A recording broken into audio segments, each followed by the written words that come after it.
Сәлем достар, қалдарыңыз қалай? Бүгінгі видеода сіздерге колясканы қалай оңай жинап және қайта құруға болатынын көрсетемін. Каналға жазылып тіркелуді ұмытпаңыздар. Кәнеке бастаймыз. Бізде осындай коляска. Ал енді осы колясканы 3 қадамда жинауды үйренеміз. Бірінші қадам. Колясканың ұстағышын арт жағына қарай қозғаймыз. Алдында тұрған кезде ол дұрыс жиналмайды. Арт жағына қарай ұстатып қоямыз.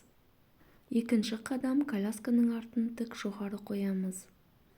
Үшінші қадам, аяғымызды артқы тежегішке тіреп, қолымызбен екі рычагты жоғары көтеріп, екі жақтан құлып белгісі бар тетіктің жоғарғы жағын басамыз да өзімізге қарай тартамыз.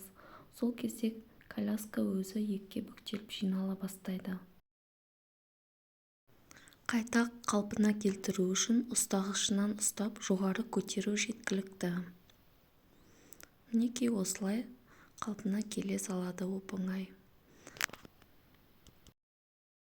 Тағы бір мәрте жинап қалпына келтіріп көрсетіп көрейін. Жақсылап қарап алыңыздар.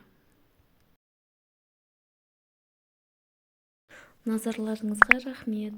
Каналға тіркеліп лайк басуды ұмытпаңыздар.